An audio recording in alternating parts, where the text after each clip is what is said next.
Olá, começa agora o Brasil Eleitor e no programa de hoje tem homenagem ao Código Eleitoral Brasileiro, que completou 84 anos. A grande função da Justiça Eleitoral é garantir, de um lado, a liberdade do eleitor e, por outro lado, garantir que o voto dado por este eleitor que livremente vá à sua sessão eleitoral seja o voto efetivamente apurado. E ainda, TSE se prepara para o terceiro teste público de segurança do sistema eletrônico de votação. Os especialistas vão, mais uma vez, tentar quebrar os dispositivos de segurança da urna.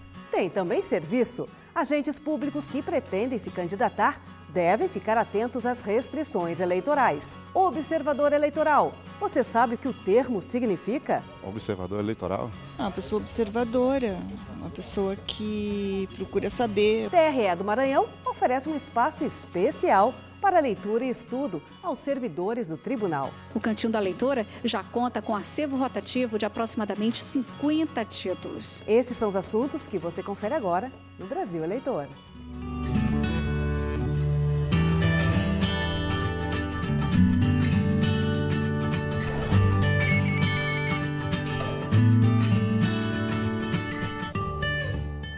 Em 24 de fevereiro de 1932, o Código Eleitoral Brasileiro foi criado.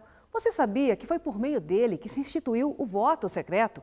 E também o direito das mulheres irem às urnas. Foi no início da década de 30, momento em que o Brasil passava por uma revolução política, que o Código surgiu para organizar e dar transparência às eleições, que eram marcadas na época por denúncias de fraudes. E as conquistas garantidas pelo Código Eleitoral Brasileiro não param por aí. A Justiça Eleitoral é responsável por organizar todo o processo eleitoral brasileiro. É ela que também cria as leis que normatizam o processo eleitoral e julga crimes eleitorais, como abuso de poder e compra de votos. A história do tribunal começa em 1932, no Rio de Janeiro, com a criação do primeiro Código Eleitoral, com a finalidade de organizar, dar transparência e coordenar as eleições. Foi nessa época que surgiram o voto secreto, o alistamento para os maiores de 21 anos, o direito das mulheres irem às urnas. O Tribunal Superior da Justiça Eleitoral, como era chamado, simbolizava o reconhecimento de uma justiça especializada. Mas a Justiça Eleitoral durou apenas 5 anos. Em 1937, Getúlio Vargas deu início ao Estado Novo, um dos períodos mais autoritários da história. Foram 8 anos sem eleições no país. Em se tornando o Brasil uma ditadura, não haveria mais eleições, houve extinção do poder legislativo, e aí não havia sentido, já que não havia mais eleições, existir uma justiça eleitoral. Com o fim do Estado Novo, em 1945, a Justiça Eleitoral foi reinstalada. A sede foi o histórico Palácio Monroy, na Avenida Rio Branco, no Rio de Janeiro. A Constituição pós-ditadura Vargas foi um marco significativo para o revigoramento das instituições eleitorais ao conceder um status superior, à justiça eleitoral. Com a inauguração de Brasília em 1960, o TSE passou a funcionar na esplanada dos ministérios. Mas, no meio desta trajetória, o golpe militar de 64 mudou o cenário político do país. 3 presidentes foram escolhidos de forma indireta pelo Congresso Nacional. Só em 1985, após campanha pela realização das eleições diretas de 84, os brasileiros voltaram a ter o direito de votar. São 84 anos marcados por superação. Da primeira eleição, usando uma urna eletrônica em 1996, até a identificação dos eleitores pela impressão digital, a biometria. Eu acho a biometria bastante segura. Um avanço da tecnologia e mais segurança, né? Para ter um voto mais seguro. O que você acha da urna eletrônica? É ótimo, é melhor do que a antiga.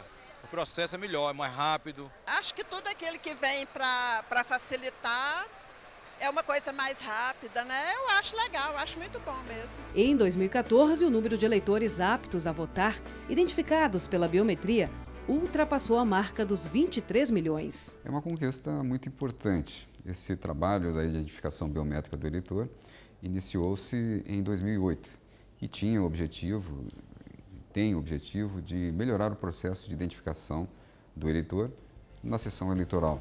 E a meta é que 50 milhões de cidadãos possam votar em urnas biométricas este ano. No aniversário da Justiça Eleitoral, quem está de parabéns é o eleitor. A Justiça Eleitoral representa a consolidação da democracia brasileira. A grande função da Justiça Eleitoral é garantir, de um lado, a liberdade do eleitor, ou seja, impedir que o eleitor seja objeto de compra de votos, que o eleitor seja objeto de uma campanha que seja abusiva e uma campanha que não seja dentro dos parâmetros condizentes com o Estado Democrático de Direito, e, por outro lado, garantir que o voto dado por este eleitor que livremente vá à sua sessão eleitoral seja o voto efetivamente apurado.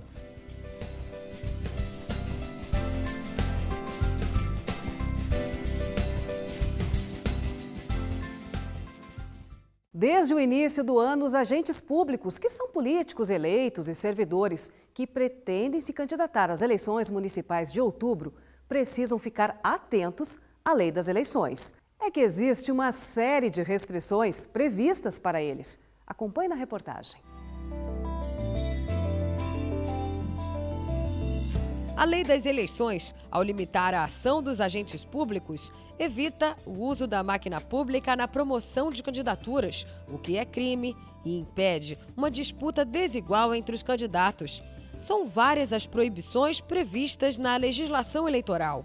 Entre elas está a distribuição gratuita de bens, como material de construção, dinheiro ou qualquer outro benefício. A exceção vale apenas para os casos de calamidade pública, estado de emergência ou manutenção de programas sociais autorizados por lei que já estejam em andamento. São situações que autorizam excepcionalmente uma distribuição de bens nesse período eleitoral, porque realmente são situações comprovadas, desde que devidamente demonstradas, em que essa preocupação se sobrepõe a um possível receio de uso eleitoral desses recursos. Mas, em regra, numa situação de normalidade, não havendo calamidade, isso deve ser evitado, deve ser vedado. Né? A distribuição de bens, recursos no período eleitoral propriamente dito é vedada. A partir de 1º de julho, também está proibida qualquer propaganda política paga no rádio e na TV. Os agentes públicos ficam impedidos de nomear, contratar, demitir, transferir ou exonerar servidor público. Mas há exceções. A transferência de militares, de policiais civis e agentes penitenciários, por exemplo, é permitida. Eles também não podem fazer pronunciamento no rádio ou na TV fora do horário eleitoral gratuito. Realizar inaugurações, shows artísticos pagos com recursos públicos ou comparecer a inaugurações de obras públicas. Mesmo com todas essas proibições, o Procurador Regional Eleitoral do Amapá explica que há quem descumpra a lei. São muitos os tipos de irregularidades encontradas. Utilização de bens públicos e de servidores públicos para favorecer uma campanha eleitoral. Também a propaganda eleitoral antecipada, que é aquela em que, num período onde ainda não poderia haver propaganda, primeiro semestre, por exemplo, os pré-candidatos, às vezes já começam a fazer pedido de voto, já começam a atuar de uma maneira um pouco mais ostensiva. Pela lei, somente a partir de 16 de agosto, candidatos, partidos ou coligações podem usar alto-falantes, distribuir panfletos, fazer carreata, caminhada ou passeata e realizar comícios. Já a propaganda eleitoral na internet só vale 47 dias antes da eleição. E tem um detalhe, não pode ser paga. Outro ponto da lei das eleições que merece a atenção dos futuros candidatos que ocupam cargos públicos é quanto às despesas com publicidade. Isso porque existe um limite para esses gastos. Esses gastos, essas prestações de contas, são processos que sofrem fiscalização de todos os órgãos, Tribunal de Contas do Estado, se for verba estadual, Tribunal de Contas Municipal, onde houver Tribunal de Contas de município, Tribunal de Contas da União, se a verba for federal, Ministério Público. Vários órgãos têm esse poder de fiscalização desses gestores e dessas verbas públicas aplicadas, inclusive o próprio cidadão.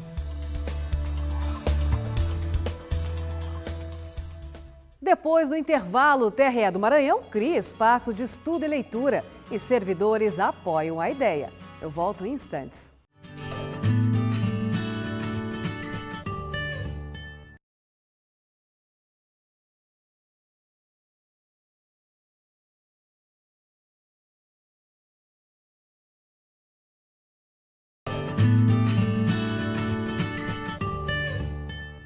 Quem não gostaria de ter no trabalho um espaço para leitura, ou um lugar para aproveitar o intervalo e dar uma relaxada na companhia de um bom livro, ou mesmo investir nos estudos? No TRE do Maranhão, os servidores agora têm esse espaço. É o Cantinho da Leitura. Lá tem vários títulos, de obras jurídicas a livros infantis. E o Brasil Leitor foi lá conhecer. Ler não traz apenas conhecimento, ajuda também a transformar vidas. A Cleide é assistente de serviços gerais do TRE maranhense. No trabalho, neste espaço aqui, conhecido como Cantinho da Leitura, Cleide despertou o gosto pelas palavras. Agora transmite aos filhos o que aprende nos livros, além de incentivá-los a ler. Seria bom que esse projeto acontecesse em outros lugares, porque incentiva as pessoas a lerem, né? Que a leitura é muito bom, enriquece o vocabulário das pessoas. O hábito da leitura tem um grande aliado por aqui. É o presidente do tribunal, Lorival Cerejo. Ele integra a Academia Maranhense de Letras e é membro fundador da Academia Maranhense de Letras Jurídicas. A ideia de criar o Cantinho da Leitura foi dele. E para incentivar os servidores, ele doou parte dos seus livros para montar esse cantinho. O entusiasmo de comentar um livro novo, o entusiasmo de falar sobre uma leitura com outro amigo, isso é muito gratificante. Então, nós temos que colocar o servidor, colocar essas ferramentas, esses livros à disposição para ele ter essa oportunidade de mudar o hábito dele, de deixar a exclusividade das redes sociais por uma outra opção de lazer. Ele espera que a troca de livros ganhe força entre os funcionários. Essa dinâmica de leva e traz e troca com outro colega, oferece outras oportunidades para outros leitores, isso é realmente que dinamiza esse canto de leitura. A Biblioteca do Tribunal Regional Eleitoral do Maranhão dispõe de 3.000 títulos. O Cantinho da Leitura já conta com acervo rotativo de aproximadamente 50 títulos. O objetivo do tribunal é difundir esta ideia e estimular a leitura, não apenas no servidor, mas também no cidadão. A Fabiana já trouxe alguns exemplares. Eu trouxe para doar os livros, né, que já foram lidos por mim, para doar e ficarem aqui à disposição. A partir do momento que você já leu o livro, aquela informação ela pode passar para outra pessoa, aquela história pode ser contada para outras pessoas a partir do momento que você disponibiliza e deixa aqui, porque o livro ele não se consome. Então ele pode ser usado por várias pessoas e é uma iniciativa muito boa. Os servidores se sentem à vontade em compartilhar livros no Cantinho da Leitura. A Amanda veio pegar livros infantis para os sobrinhos. Eu tenho 2 sobrinhas em casa que estão na idade escolar, que estão na idade de alfabetização, e para entretê-las, porque manter criança todo o tempo quietinha durante uns 2 minutinhos, eu peguei hoje a Fada Estrelinha do Duende Verdinho, vou levar para poder ler para elas e também estimulá-las a ter esse hábito da leitura.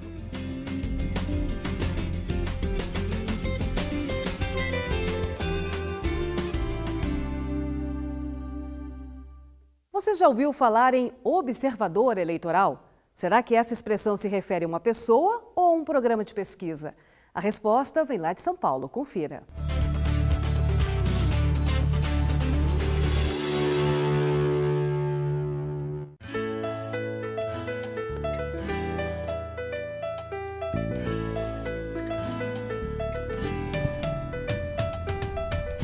Olá, o Brasil Eleitor está no Parque Vila Lobos, na zona oeste de São Paulo. Esse parque foi inaugurado na metade dos anos 90 e o nome é uma homenagem ao compositor brasileiro Heitor Villa-Lobos. É difícil de imaginar, mas aqui funcionava um lixão informal. Havia muito entulho e restos de alimentos. A área foi recuperada e virou um espaço belíssimo. Vem com a gente fazer uma visita.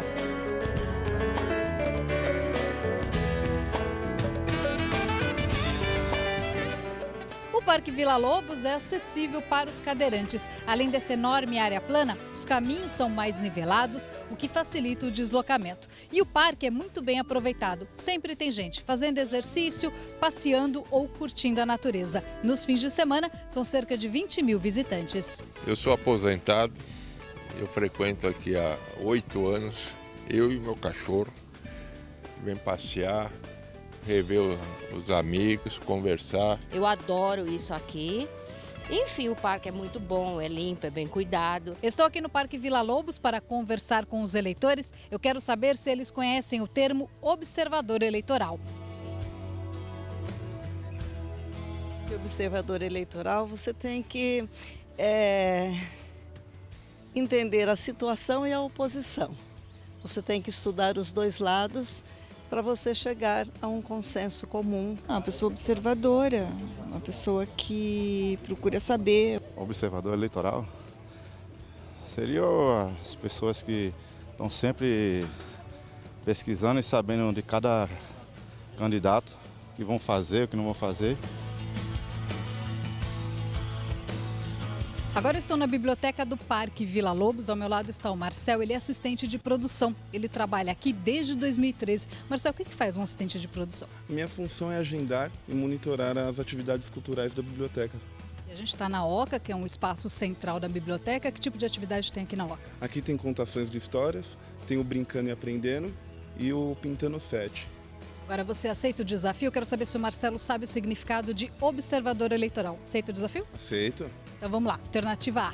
Pessoa contratada pelo TSE para ficar nas sessões eleitorais observando a votação. Alternativa B. Pessoa designada por organismo internacional que acompanha o processo eleitoral em um país onde a democracia ainda não está consolidada. E letra C. Pessoa designada pelo TSE para acompanhar o processo eleitoral no Brasil. Qual a alternativa? Eu acho que é a C. Vamos conferir a resposta correta. Marcel, a resposta correta é a alternativa B. A pessoa designada por organismo internacional para acompanhar a eleição num país onde a democracia ainda não está totalmente consolidada. E com isso garantir que o pleito transcorreu com isenção, transparência e legalidade. O Marcel infelizmente errou, a resposta correta era a B. Obrigada pela participação no Brasil Eleitor. Que isso. Quero aproveitar e deixar o convite para o pessoal que está assistindo para participar da programação cultural da biblioteca. Todos os sábados e domingos tem contação de histórias às 4 horas e para mais informação tem o site da biblioteca bvl.org.br. Obrigada.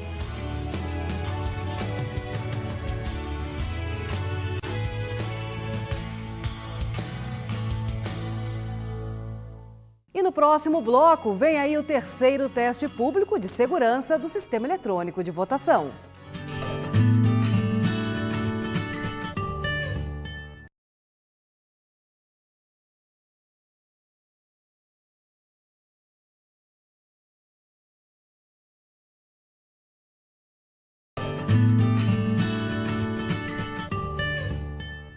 Para deixar o processo eleitoral ainda mais transparente e seguro, o TSE abriu espaço para especialistas em tecnologia da informação tentarem identificar possíveis falhas no sistema de votação eletrônico. Esse já é o terceiro teste público de segurança do TSE.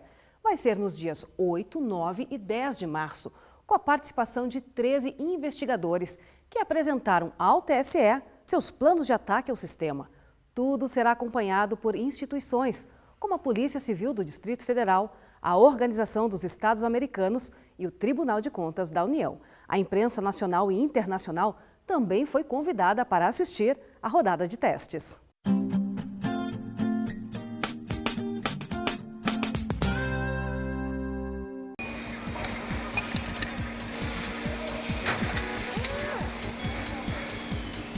Essa fábrica de portões eletrônicos no Distrito Federal é uma das maiores da América Latina. Tem mais de 20 pontos de fabricação. Aqui são produzidos entre 20 a 25 mil automatizadores de portão por mês.